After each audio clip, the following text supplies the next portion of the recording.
Está começando. Um programa que consola, esclarece e educa. Está no ar. O que é o Espiritismo?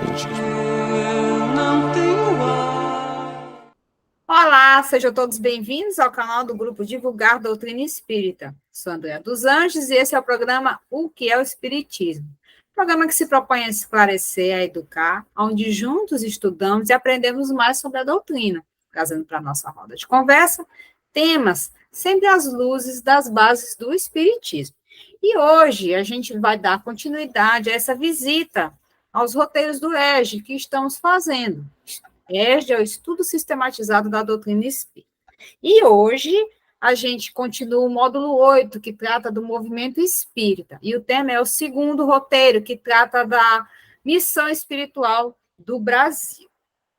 Então, sejam bem-vindos, meus amigos, meu querido Antônio Reinaldo. Olá, meus queridos companheiros.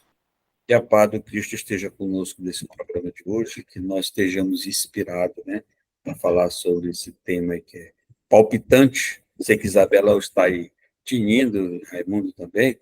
Então, que os nossos internautas sejam agraciados com esse belo trabalho que nós vamos fazer hoje. Isabela Martins. Olá, pessoal. Sempre um prazer estarmos aqui falando mais uma vez sobre uma temática, dentro da doutrina espírita. E Raimundo Souza. Olá, mais uma vez aqui para a gente destrinchar um pouquinho do entendimento dessa doutrina, onde todos nós somos aprendizes. E a cada episódio a gente carrega um pouquinho mais o nosso conhecimento e assim a gente vai evoluindo. Você que não está inscrito no canal, se inscreva, marca o sininho para que você seja avisado toda vez que tiver vídeo novo, não só do nosso programa, mas todos os outros que o Grupo Divulgar produz e coloca semanalmente aqui no canal. E aí você é avisado, está tudo organizado em playlist para você assistir, maratonar, compartilhar com seus amigos, nos ajudando também a amplificar essa mensagem consoladora e explicativa da doutrina espírita para todos nós. Vamos ouvir um momento de reflexão, já que a gente volta. Ouça agora, momento de reflexão.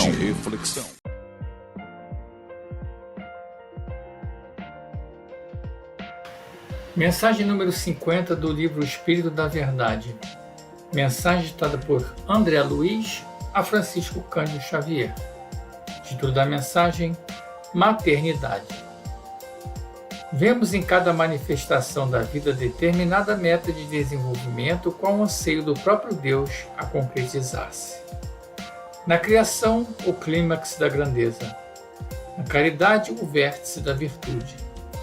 Na paz, a culminância da luta. No êxito, a exaltação do ideal. Nos filhos, a essência do amor. No lar, a glória da união. De igual modo, a maternidade é a plenitude do coração feminino que norteia o progresso. Concepção, gravidez, parto e devoção afetiva representam as estações difíceis e belas de um ministério sempre divino. Láurea celeste na mulher de todas as condições define o inderrogável recurso à existência humana, reclamando paciência e carinho, renúncia e entendimento. Maternidade esperada, maternidade imprevista, maternidade aceita, maternidade hostilizada, maternidade socorrida, maternidade desamparada. Misto de júbilo e sofrimento, missão e prova, maternidade em qualquer parte, traduz intercâmbio de amor incomensurável em que desponta, sublime e sempre novo, o ensejo de burilamento das almas na ascensão dos destinos. Principais responsáveis por semelhante concessão da bondade infinita, as mães guardam as chaves de controle do mundo. Mães de sábios, mães de idiotas, mães felizes, mães desditosas, mães jovens, mães experientes, mães sadias, mães enfermas. Ao filtro do amor que lhes verte do seio, deve o plano terrestre o despovoamento dos círculos inferiores da vida espiritual para que o reino de Deus se erga entre as criaturas. Mães da terra, mães anônimas, sois vasos eleitos para a luz da reencarnação. Por maiores se façam os suplícios impostos à vossa frente, não recuseis vosso augusto dever, nem susteis o hálito do filhinho nascente. Esperança do céu, a repontar-vos do peito. Não surge o berço de vosso coração por acaso.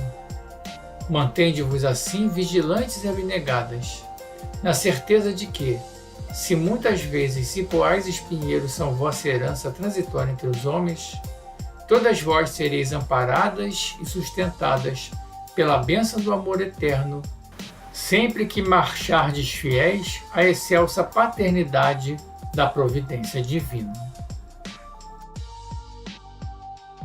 Após o momento de reflexão, vamos dar início à roda de conversa de hoje. Tati, solta a vinheta. A partir desse momento, você acompanha a nossa roda de conversa. O Espiritismo em Debate. Vamos lá, meus queridos. Como eu falei no começo, a gente está no módulo 8º, que trata de movimento espírita e unificação, roteiro 2, a missão espiritual do Brasil.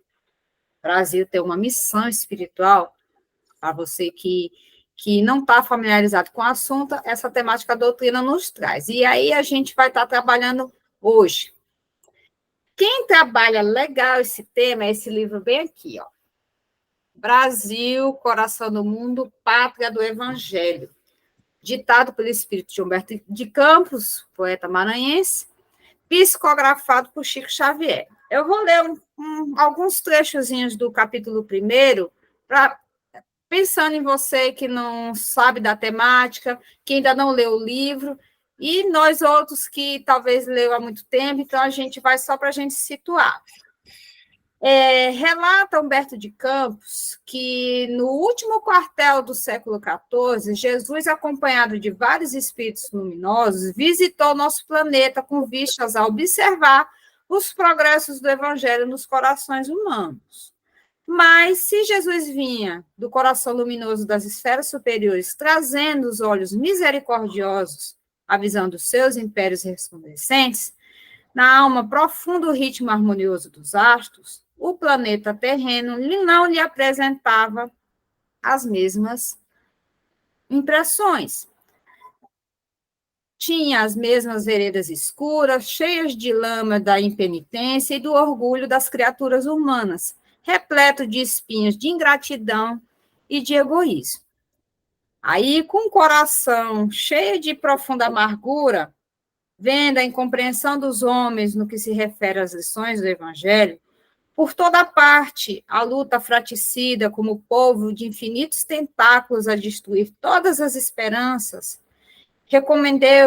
ele recomendou aos homens que se amassem como irmãos, e vendo esse movimento impetuoso, aniquilando uns aos outros, triste, ele refletiu e disse: infelizmente, não vejo senão o caminho do sofrimento para modificar tão desoladora situação.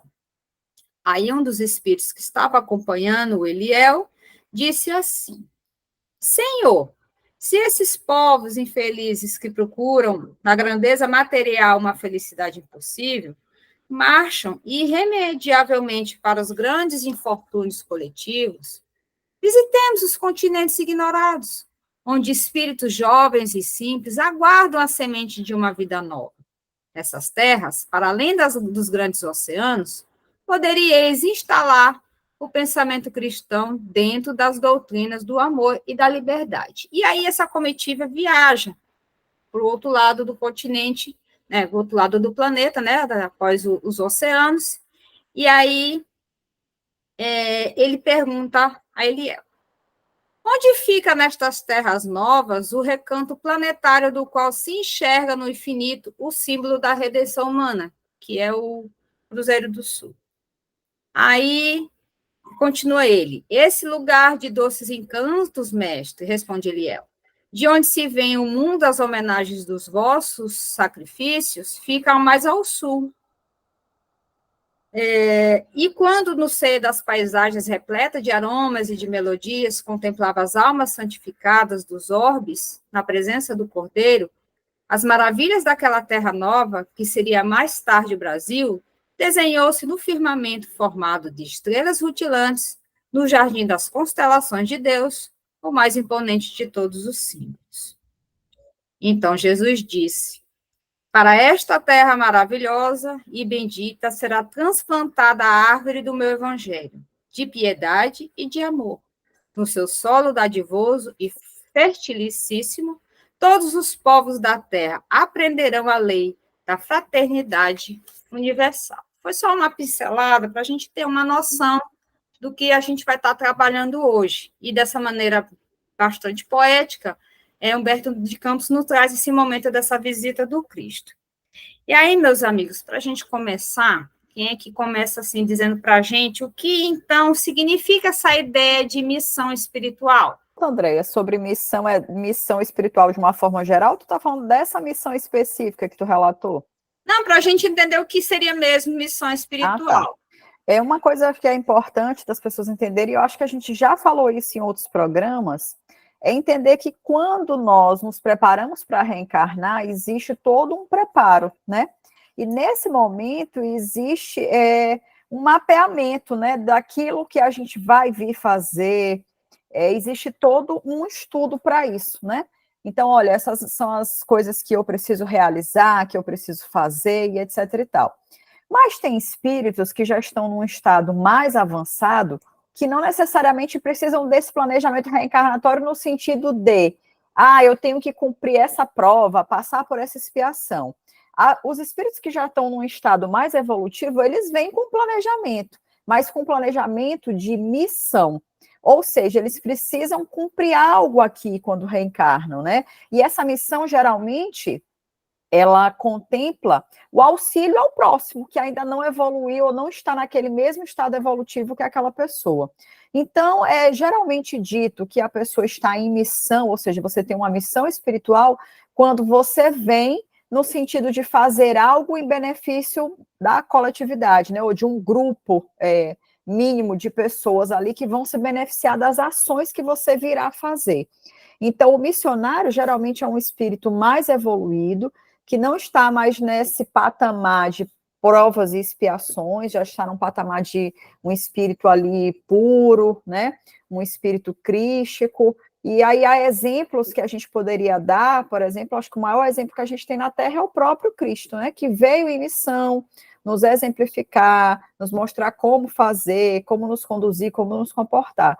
Então, missão espiritual é isso, é quando você vem com um propósito definido de realizar algo grandioso que sirva de exemplo, né, ou que influencie um número significativo de pessoas. Aí, certo, Isabela. Então, assim, desde muito se fala que o Brasil é o país do futuro, isso a gente escuta há muito tempo. Só que aí a gente vê que é uma visão material, né? E aí, o que a gente pode dizer, uma correlação com relação a essa missão espiritual? Ou, de fato, é um todo? Vamos dar uma destrinchada disso, porque, olha, a gente, enquanto doutrina, está dizendo que a missão do Brasil é o Brasil, coração do mundo, pátria do evangelho, uma missão espiritual. Então, o que seria essa missão espiritual? Porque se fala muito que o Brasil é esse país do futuro. Então, se fala, o Brasil é o celeiro do mundo. O Brasil, né, é riquíssimo quanto solo, né, de um solo antigo, então ele tem muitas pedras preciosas e tal.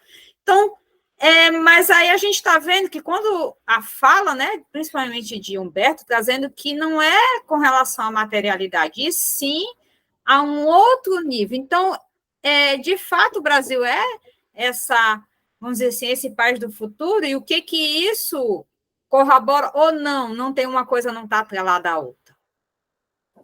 Acho que... Isabela, já você perguntou, vamos, Isabela.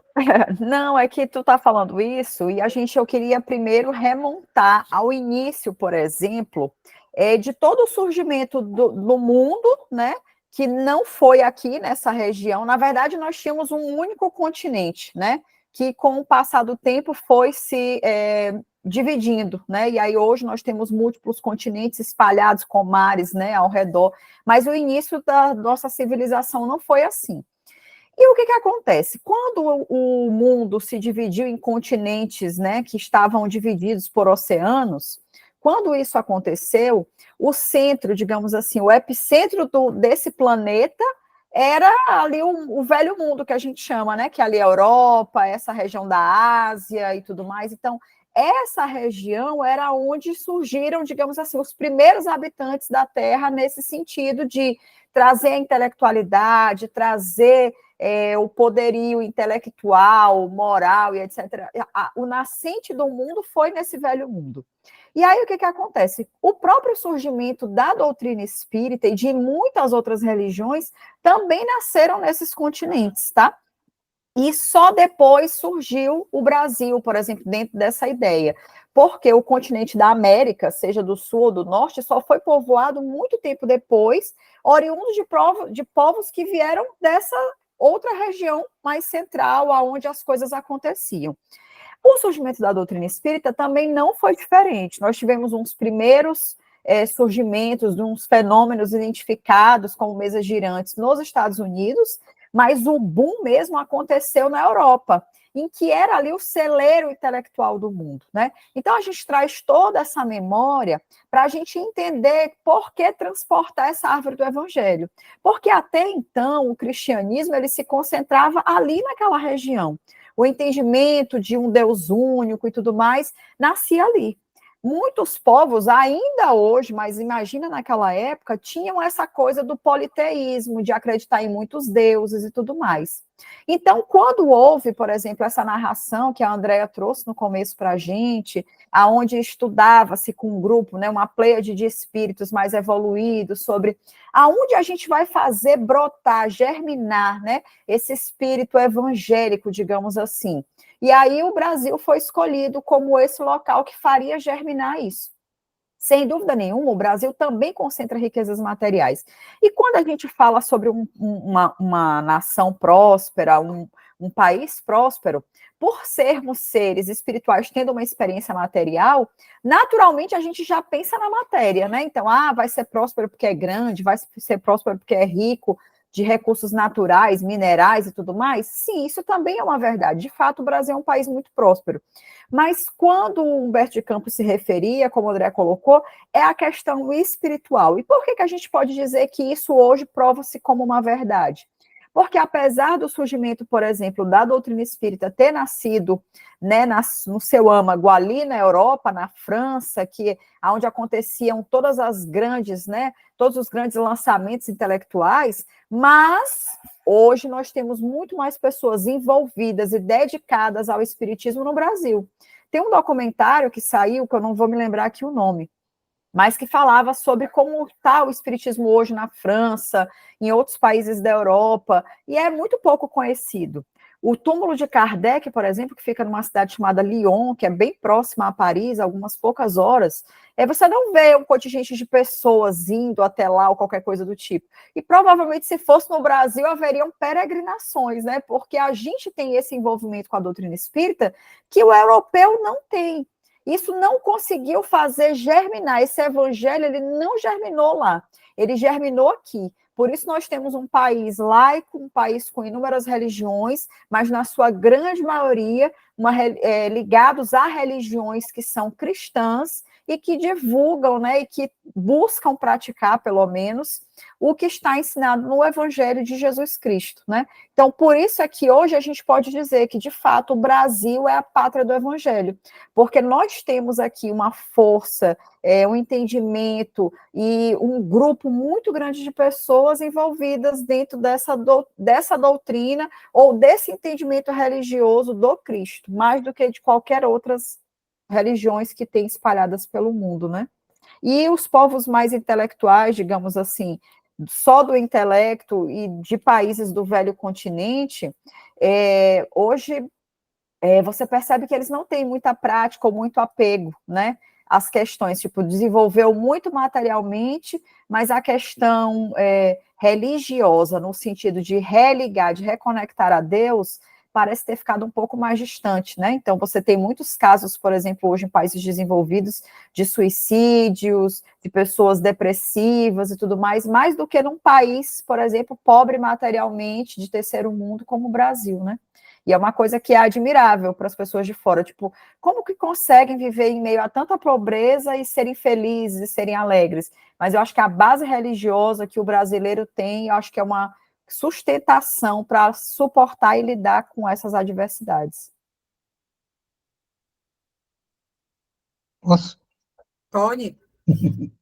Eu queria voltar lá no livro, né, que é o Brasil, Coração do Mundo, Pátria do Evangelho, né, psicografado por Chico Xavier, né, editado pelo Espírito Humberto de Campos, que essa é uma obra que explora, né, a missão espiritual do Brasil, né, e segundo a obra, o Brasil teria um papel predestinado como coração espiritual do mundo e como uma terra onde o Evangelho de Jesus, né, seria renovado e vivido em sua essência, né? Aí, para isso, a gente vai destrinchar um pouquinho o que diz o livro, né? E o livro fala aqui, principalmente, que fala assim, vou dividir em itens, né?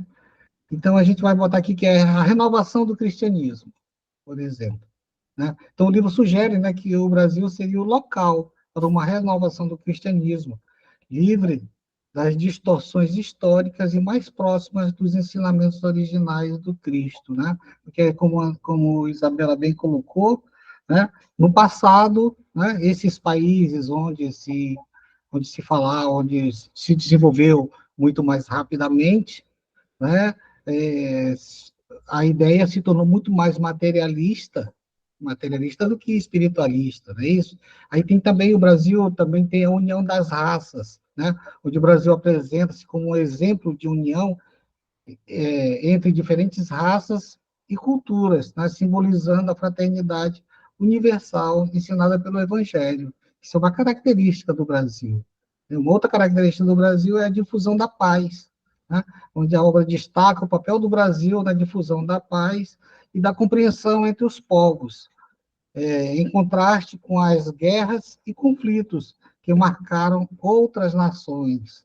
Uma outra característica do Brasil também, onde a gente pode dizer que ele seria o coração do mundo, né, é a espiritualidade inclusiva. Né? Hoje se fala muito em inclusão, né?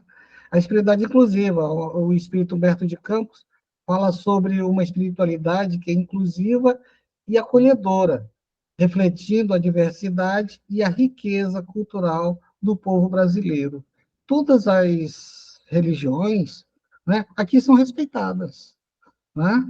São respeitadas. Então, isso facilita muito o entendimento da espiritualidade, a ação da espiritualidade junto ao povo, né? E outra coisa também é a liderança moral e espiritual, né? O livro enfatiza que o Brasil tem uma vocação para ser líder em questões morais e espirituais, influenciando positivamente o resto do mundo, né? Então, esses conceitos, né, são apresentados de uma visão otimista, idealista da história do futuro do Brasil, ressaltando a importância da transformação interior do indivíduo e da sociedade como um todo para alcançar essa missão espiritual.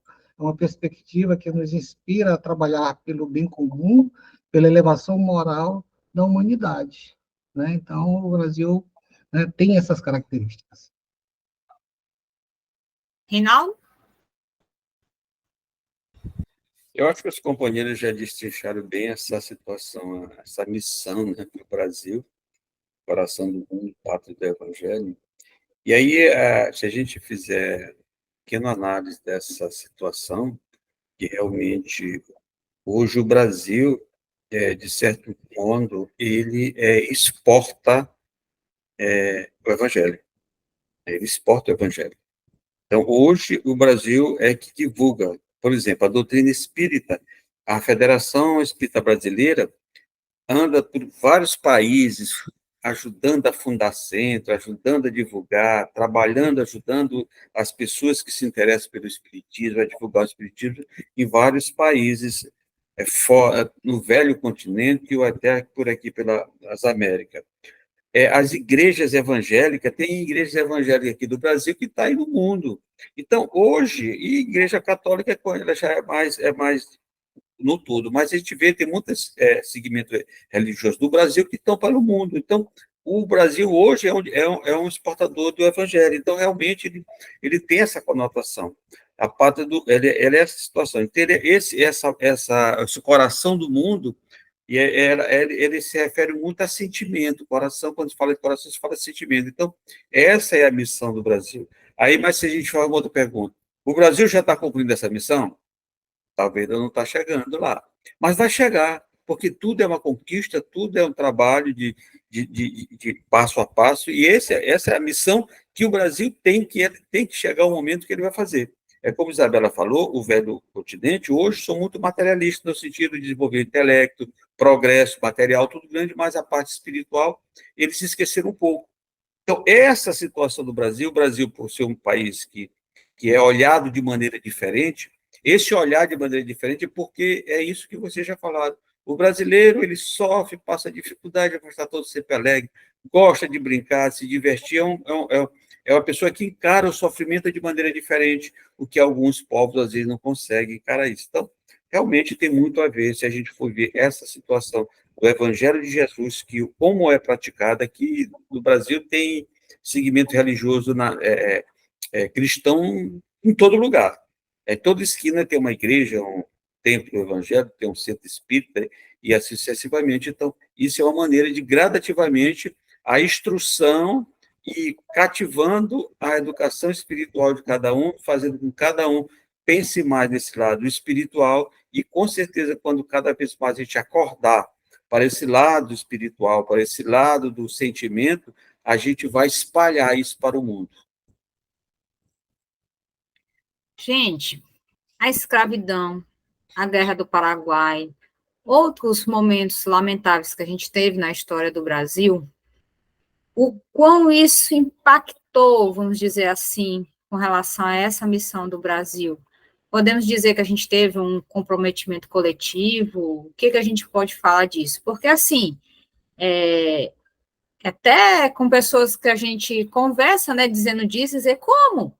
Tanto problema com corrupção, aqui tudo é tão difícil, é a própria, né, levantando os momentos históricos que a gente teve. Como assim que vai ser moralmente frente a outros países, né? Então, o que a gente pode dizer? Isso impactou, isso piorou, vamos dizer assim, está emperrando o cumprimento dessa missão? O que a gente pode argumentar? Nós temos que entender... Vai falar, Raimundo? Não, pode falar. Nós temos que entender o seguinte, que o Brasil foi povoado por quem, gente? Portugal trouxe para cá, digamos assim, a escória do mundo. Nós somos povoados por criminosos, ladrões. O Brasil foi quem veio para cá, por pessoas que tinham compromisso com a justiça. Então, nós não podemos achar que aqui a coisa ia ser fácil. Então, nossa colonização foi feita por pessoas dessa natureza. Então, tudo isso faz parte do nosso histórico. Então, essas pessoas fazem parte disso. Então, essa foi o que foi. Nós não fomos povoados por pessoas de bem, digamos assim. As pessoas que vieram para cá para fazer isso, eles exploraram outras pessoas, exploraram os seus irmãos. Essas pessoas que vieram para cá degradados, os escravos, essas pessoas que fizeram isso, usaram os nossos outros irmãos, por considerar até, chegou um momento, né, Gadachou, considerar que o negro não era negro, hoje é preto, né, que chama, né, desculpe aí que eu não sou muito... Então, essas pessoas como se não fosse gente, chegou esse... Então, o que acontece? Isso tudo são compromissos espirituais que nós temos aqui no Brasil. Por isso que a gente passa por tudo isso. É uma maneira de, gradativamente, esse país ir se ajustando. Eu acho que tudo isso tem uma influência muito grande, digamos, até por esse atraso espiritual que ainda temos aqui no Brasil.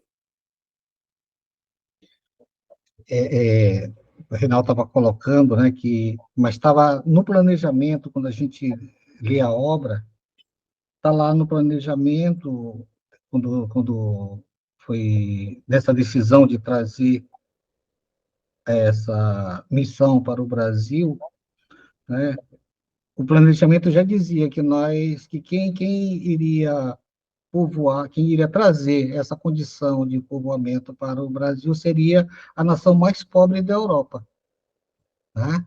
Já está lá no livro. E eu gosto muito de ler, eu li essa obra, né? A gente fez um estudo sobre essa obra e ela é muito interessante porque ela precisa ser destrinchada, né? Porque está nas entrelinhas, as informações estão ali nas entrelinhas, né? Então, essa obra diz que são, que no livro, né, esses momentos difíceis da história são entendidos como etapas cruciais que contribuem, né, para a formação da identidade espiritual e moral do país, né? Então, a gente precisa explorar o significado desses exemplos, né? Então, teve o primeiro ciclo é o ciclo do aprendizado, onde a escravidão e a Guerra do Paraguai, entre outros eventos, são vistos como ciclos de aprendizado coletivo que testam e fortalecem o espírito de uma nação. Vocês lembram que todas as nações lá da Europa guerrearam para fazer conquista? Era coisa da época, gente. Não é? Era coisa da época. Então, mostrava crescimento, mostrava tudo isso, era através dos embates, dos combates. Assim, hoje não, hoje nós temos uma outra visão das coisas, mas naquela época era assim. E aí vem as oportunidades de redenção, né? Tais como adversidades oferecem oportunidades para a redenção e para a prática da caridade e do perdão, valores centrais do Espiritismo, né? Então, a gente vai ter que reparar a situação da escravidão, a situação do Paraguai, né? O Paraguai, o Brasil já até deu uma hidrelétrica para o Paraguai, uma parte da hidrelétrica do Paraguai, em ressarcimento do prejuízo que já deu, né? Isso é suficiente? Não, não é suficiente, mas a gente está evoluindo, está crescendo, está mudando, né? Aí vem a construção de um futuro melhor, né? Que é a superação desses desafios históricos, histórico é vista, né, como um passo necessário na construção de um futuro mais alinhado com os princípios do Evangelho. Nós estamos evoluindo, né? Nós estamos buscando entender esse Evangelho, o Evangelho do Cristo, que é o compromisso do Espiritismo, é divulgar o Evangelho do Cristo, como o Reinaldo colocou, que o Brasil está mandando aí para fora, né? Pessoas que entendem, que estudam o Evangelho e vão divulgando o Evangelho aí fora. Aí falou da Federação, a Federação Espírita, ela publica, né, o Evangelho segundo o Espiritismo em diversas línguas, né? E o Evangelho divulgado pelo Espiritismo é o Evangelho de Jesus, é a Boa Nova. Interessante para nós essa mudança, entendeu? Então, esses momentos lamentáveis, né, incentivam uma reflexão profunda sobre as injustiças sociais e impulsionam mudanças em direção a uma sociedade mais justa e igualitária. Nós estamos corrigindo, nós estamos buscando essa correção sempre. Isso é importante. Você pega aqui, a gente faz comparação com as ideias divulgadas em outros países, outros continentes, outras nações, né? E a gente vê que a gente tem um sentimento diferenciado quanto à comunidade, né? Quanto à população, quanto aos nossos irmãos. Nós nos consideramos irmãos, né? Ao passo que o outro não, o outro é vizinho, é morador da mesma rua, conhece, nem se conversa, nem se trata. Eles, quando os meus filhos trabalham com turismo, né, e a gente percebe o quão é diferente o relacionamento entre pessoas de outros países quando chegam aqui no Brasil. E eles ficam admirados dessa maneira como nós recebemos. É bem diferente da maneira como eles são recebidos, né, nos seus próprios estados, ou então em outros países de outras culturas mais antigas, né, bem diferenciadas. Então, eu acho que essas coisas mostram uma mudança, um acolhimento, uma determinação de que a gente está aprendendo, de que a gente está desenvolvendo, que a gente está crescendo espiritualmente e que a gente vai conseguir chegar lá nessa condição de talvez um exemplo para que tudo possa mudar. Bom, Andréa, sobre essa colocação que tu fez, né, que o Espiritismo traz para a gente, é importante a gente primeiro falar. Toda ação, gente, vai gerar uma reação, isso é uma lei da física, né? Dentro do entendimento da doutrina espírita, ela é uma lei vigente, real, mas a gente chama ela de causa e efeito, porque não necessariamente uma ação vai ter uma reação na mesma proporção. As coisas podem ser abrandadas, né, a partir do momento que você se dedica, que você faz com amor, que você imprime atos para tentar redimir aquela ação. Porque a Guerra do Paraguai, né, ela foi algo tão marcante, porque dentre todos os conflitos existentes aí na América do Sul, no século XIX, a Guerra do Paraguai foi tida como um dos conflitos mais sanguinolentos ocorridos, né? Então, sem dúvida nenhuma, muitas pessoas morreram decorrente dessa guerra, mas de inúmeras outras. E, obviamente, tem de haver consequências para isso, nós precisamos reparar isso, né? A primeira coisa, colocada dentro do livro Céu e Inferno, né, de Kardec, é que, para esse processo, o primeiro sentimento que nós precisamos ter é o do arrependimento, né? Depois vem a expiação e, finalmente, a reparação. Então, há que ser feito muitas coisas para reparar. E, sem dúvida nenhuma, coisas negativas que nós vivemos, num sentido mais amplo, como, por exemplo, do nosso país, até coisas menores, como as nossas vidas pessoais, elas são consequências de causas anteriores. Então, por exemplo, como a Andrea colocou, muita coisa que a gente vive hoje negativamente, a própria mentalidade da população, a forma como a gente se comporta, ela é fruto desse passado, do que nós fizemos, o que nós estamos precisando resgatar, né? A gente aprende na doutrina espírita também que os desencarnes coletivos muitas das vezes trazem carnes semelhantes, aonde aquela mesma população que foi, digamos assim, eliminada de forma conjunta, eles acabam vindo também para resgatar coisas em conjuntos, ou para resgatar para com aqueles que lhes fizeram mal. Então, é muito difícil você receber alguém que lhe fez mal. Então, imagina, você receber um contingente populacional que foi exterminado por você e esperar que eles lhe retornem frutos positivos.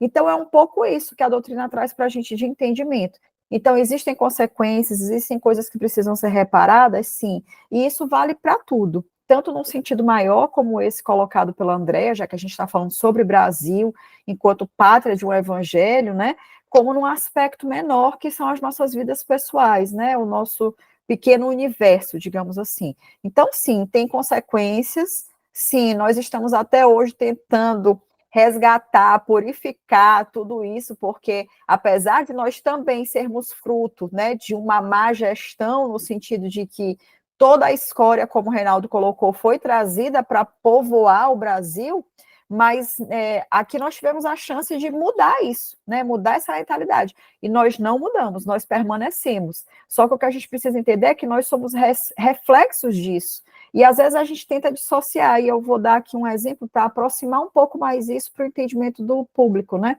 que é assim, esses dias eu estive viajando para uma cidade, e passei por inúmeras situações de corrupção, né, de extorquir dinheiro e tudo mais. E o engraçado foi que a cidade estava bem abandonada, assim, muito esburacada, assim, com aquela cara de que o poder público não vinha fazendo nada por essa cidade há muito tempo. E todas as vezes que eu perguntava para a população quem era o político, quem era o prefeito dessa cidade, etc e tal, as pessoas só respondiam assim para mim: não tem prefeito, essa cidade não tem prefeito. E não adentravam no assunto, sabe? Não buscavam explicar e tudo mais. Até que com uma pessoa eu consegui estender um diálogo para entender melhor. Mas essa mesma pessoa que veio me relatar quem era o político, o prefeito dessa cidade, e falou que ele era corrupto, que ele era isso, que ele era ladrão, que ele não valia nada, que isso, aquilo, outro, foi a mesma pessoa que minutos antes tinha acabado de me extorquir. Então, você entende como, assim, na cabeça dele, aquilo que ele fez comigo não foi nada demais. Era algo extremamente perdoável. Mas o que o prefeito estava fazendo para com ele, morador daquela localidade, era um absurdo. Mas eu posso dizer com toda certeza, essa mesma pessoa que fez isso para comigo, não faz na mesma proporção do prefeito, porque não tem a oportunidade. Porque se tivesse, faria. Porque é dos pequenos que a gente conhece o que a gente vai fazer quando a gente tiver grandes oportunidades. Então, o que aconteceu? O que eu vivi naquela cidade ao longo daqueles dias em que eu estive lá, e que fui extorquida de diversas formas pelos habitantes daquela cidade, era o reflexo do que aquele político é, daquelas pessoas. Então, você não elege alguém, você não coloca alguém lá no poder que não seja uma representação do que a maioria daquela população é. Então, não é à toa. Então, o que a gente está falando aqui, quando a gente fala sobre guerras, sobre conflitos, sobre matanças e tudo mais, tudo isso vai ter uma consequência lá na frente, que é o que nós estamos colhendo hoje, né? Verdade. E é importante essa tua fala, Isabela, porque, assim, às vezes, como a gente está discutindo a nível do país, né, e às vezes as pessoas ficam descrentes, como assim, diante de toda essa situação?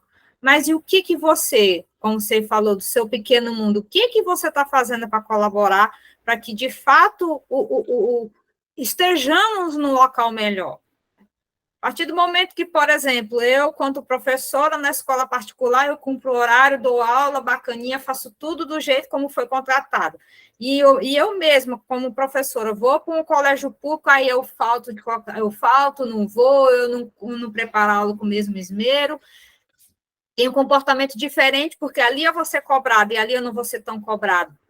Mas o que a gente faz na onde não tem ninguém testemunhando, né? Que nós, quanto espíritas, sabemos que temos uma multidão de espíritos testemunhando as nossas ações. Naquele momento que a gente acha que não tem ninguém, tem uma multidão de testemunhas. Mas nesse momento, qual é a minha decisão? E aí reflete naquilo que você falou, de uma visão macro. Porque se a gente tem essa situação, é porque é feito também de mínimas informações. A cidade é suja. Uma cidade com 100 mil pessoas, se 100 mil pessoas jogar um papel, a gente tem ali uma quantidade significativa de lixo. Foi o que? Alguém que pegou de uma vez e jogou? Não, foi cada um tendo a mesma atitude de jogar um único papel.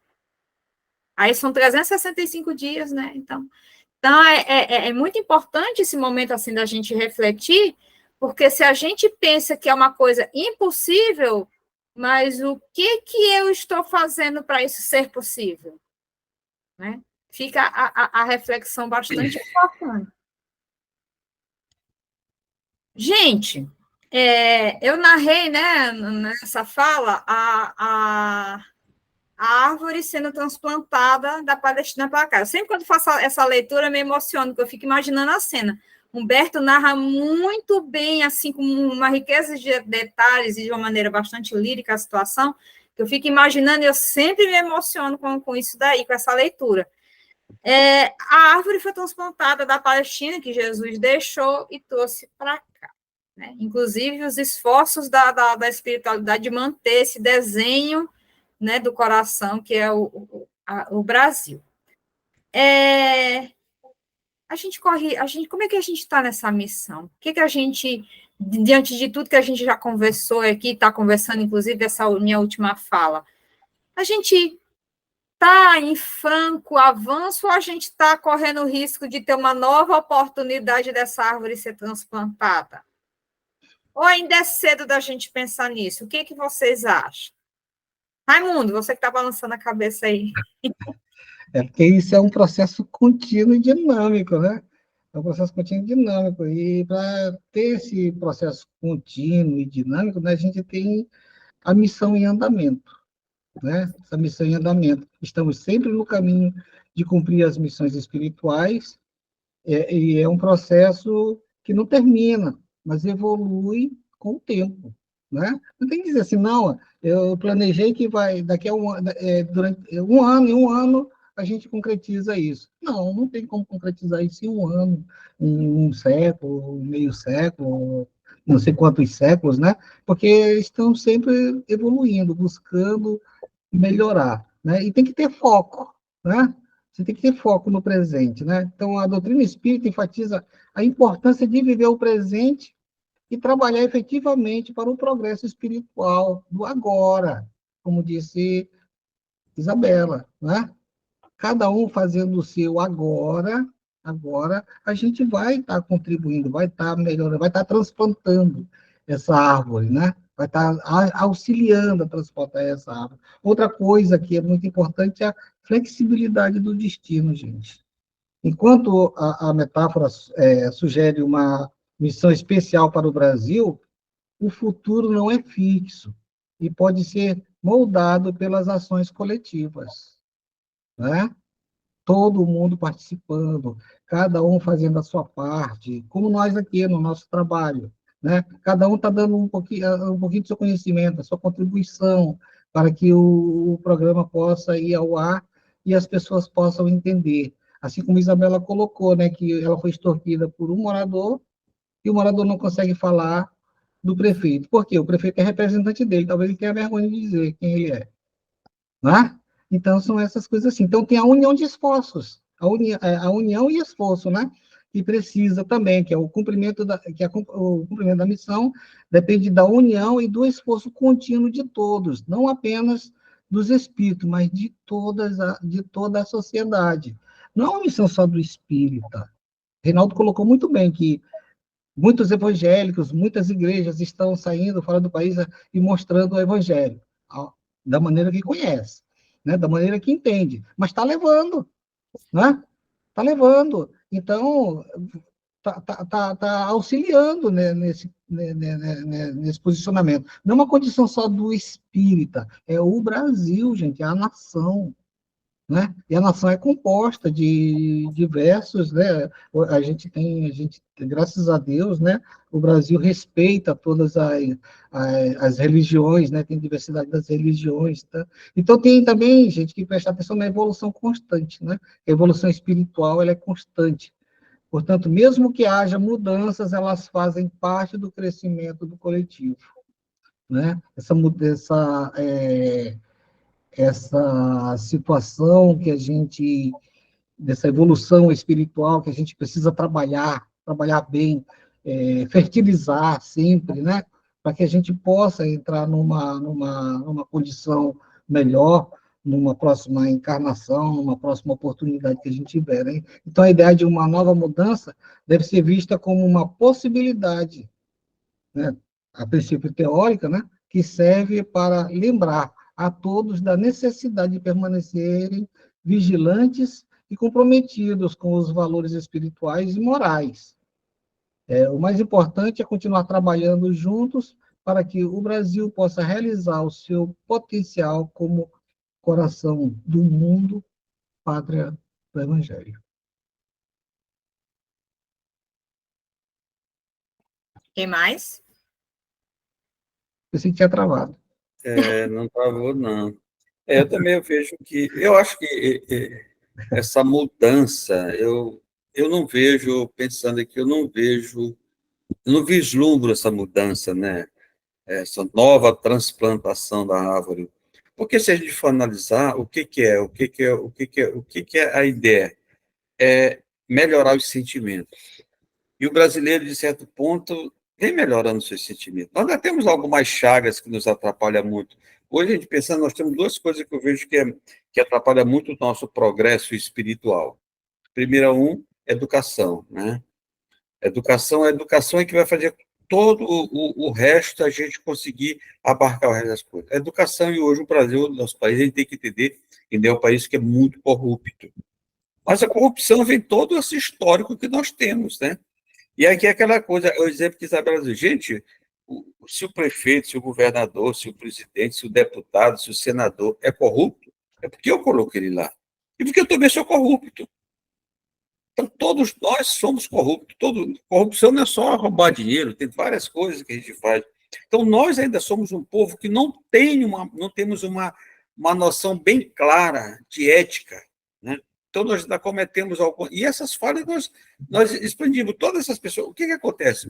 Eu sempre penso o seguinte, as pessoas que são corruptos, que estão no poder, voltando lá de poder, são de uma família. E essa pessoa aprendeu dentro da família, porque eu vejo que a família é que é a base de tudo. A escola nos traz instrução, nos orienta, nos abre um leque para a gente ter um aprendizado maior. Mas a família que educa. Então, nós, como família, não estamos sabendo educar os nossos filhos para que eles deixem de ser corruptos. para que eles não sejam corruptos em todos os aspectos. Estou falando aqui só de dinheiro. Então, isso ainda é uma grande chaga no Brasil. E a outra é a educação, que hoje, nós investimos pouco em educação. E por não investir em educação, fica mais difícil das pessoas terem essa clareza do que é a verdadeira ética, o que é ética, o que eu devo fazer, o que eu não devo, como é que eu devo fazer. Mas hoje, a religião gradativamente vem minando essa situação. Os religiosos, de modo geral, já como se diz, são menos corruptos. Tá? Já tem mais cuidado, já procuram se policiar mais através de pensamento, de ações. E isso como dizer, é um fogo que vai se acendendo gradativamente, e eu acredito que, com o tempo, cada dia mais, isso vai diminuindo, porque tudo voltado ao que foi falado, até que a Isabela falou anteriormente, esse nosso histórico de resgate, que nós temos que quitar o que nós fizemos do nosso passado, de tudo isso que aconteceu, de nós termos escravizado nossos irmãos, de ter guerra matado os nossos irmãos, nós estamos fazendo esse resgate nesse momento. E esse resgate é lento. Então, a partir da hora que a gente começar foi compreendendo, fazer esse resgate, quanto mais a gente resgatar os nossos débitos do passado, mais a gente vai tendo essa noção de sentimentos, sentimento no bem. E aí essas situações vão mudando e realmente aí a nossa pátria vai começar a espalhar muito mais esse evangelho para o mundo, e ela vai ser o foco de atenção. Aí não vai ser mais pela riqueza material, vai ser pela riqueza espiritual. Porque vem muita gente de outras nações morar no Brasil, trazendo as suas religiões de lá para cá. E aqui eles se sentem confortáveis, não querem mais voltar.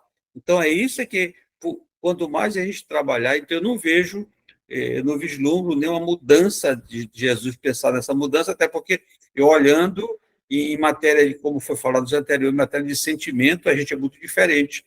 Porque aqui a maneira que a gente trata o turista é totalmente diferente. A alegria, sem, digamos, como é que se diz? Sem etiquetas. A nossa etiqueta é própria.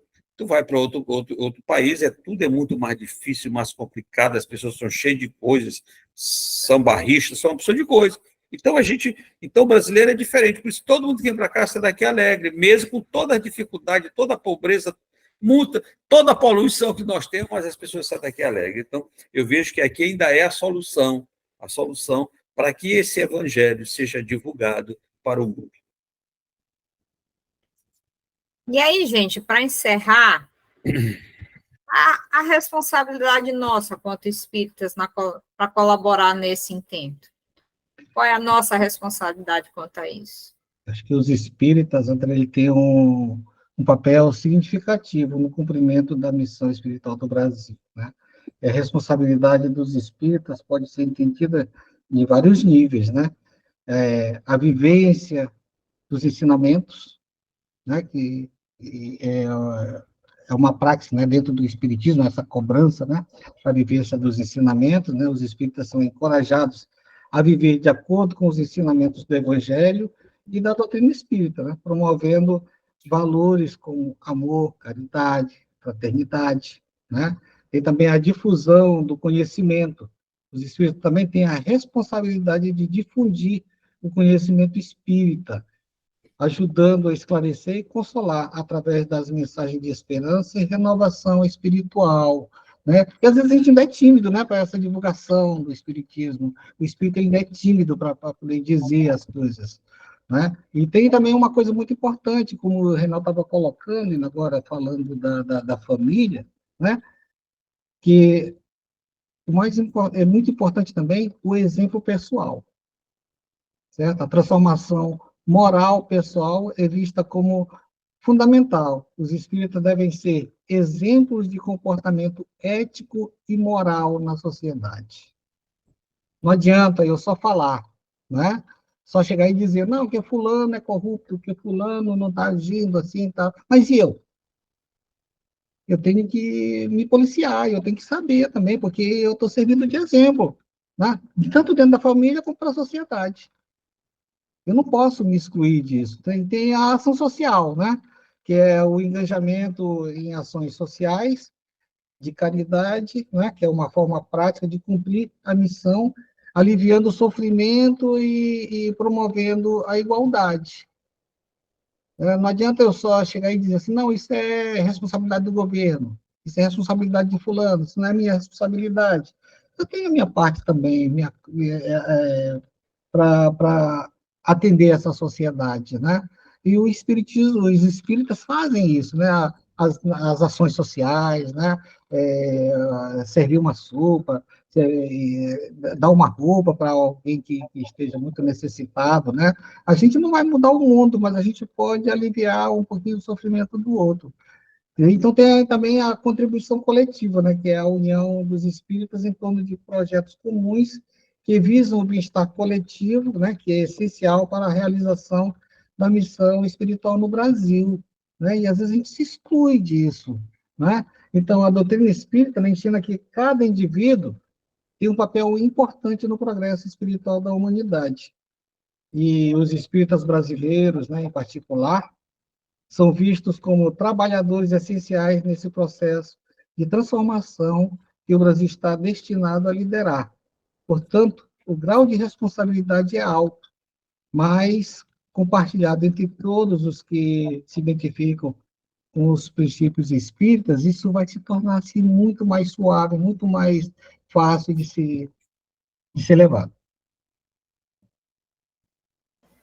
Não sei se depois dessa fala do Raimundo tem muita coisa que ainda possa ser acrescentada.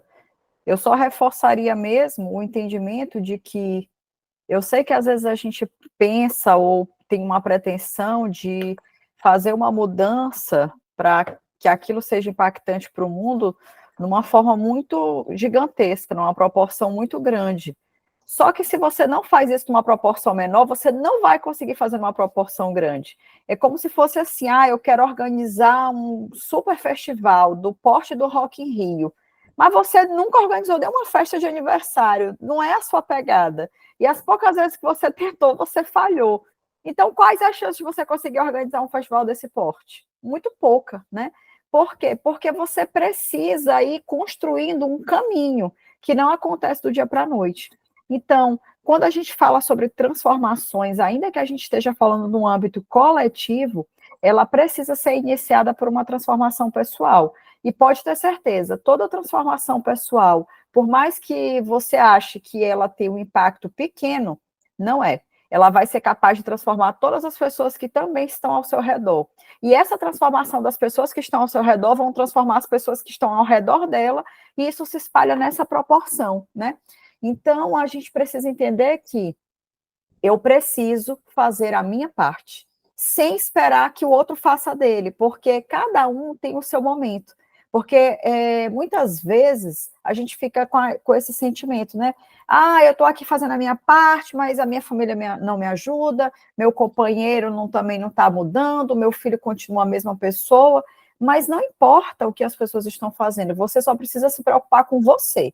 E se você estiver mudando, e se você estiver sendo um agente de transformação da sua vida, isso em algum momento virá a ser um exemplo, vai ser um motivo de compartilhamento, de espalhar, sabe, esse sentimento e essas mudanças para encorajar outras pessoas. Eu acho que essa é a mensagem principal. Certo. Reinaldo? Olha, eu acho que eu estou já deixado bem clara a situação. Eu só tenho uma coisa para falar nesse aspecto. A maneira do espírita pode colaborar com isso. Só tem uma maneira mesmo. Tudo isso que a turma já falou e através do seu exemplo. Não tem outra coisa. Exemplificando o evangelho, vivendo o evangelho. A partir da hora que você vivencia o evangelho, você faz tudo isso que eles disseram e é aquela coisa. Você não precisa fazer grandes coisas. Porque, às vezes, é aquela coisa. Quando eu me proponho a fazer grandes coisas, eu não estou preparado. Começa, a hora que você vivencia o evangelho, que você vê isso, isso automaticamente ao seu redor vai havendo as mudanças. Então, essa é a maneira que o Espírito tem que fazer. É vivenciar o evangelho, ser o exemplo nas suas ações. Pronto, com isso a gente conseguiu encerrar a temática de hoje. E aí só me resta agradecer meu amigo Reinaldo pela oportunidade de mais um programa. Eu que agradeço a oportunidade e até a próxima. Minha querida Isabela Martins, que estava tomando ali seu chá, mas Ô, pessoal, muito obrigada. É sempre muito bacana, assim, muito prazeroso, divertido e leve falar sobre a doutrina espírita, porque não por estar ensinando, mas por estar compartilhando e relembrando coisas que são importantes, principalmente para nós mesmos. Porque uma coisa que a gente sempre tem em mente quando vai compartilhar algo sobre a doutrina é que aquilo, mais do que para quem ouve, é para quem fala. Porque as primeiras pessoas que escutam o que a gente fala somos nós mesmos, né? Então, que a gente possa guardar esses ensinamentos que foram relembrados aqui hoje e trazê-los para nossas vidas. Raimundo Souza. Só tenho a agradecer, né, o auxílio da espiritualidade que nos permite estarmos aqui falando dessa doutrina consoladora, mas principalmente falando do Evangelho de Jesus. Muito obrigado, gente.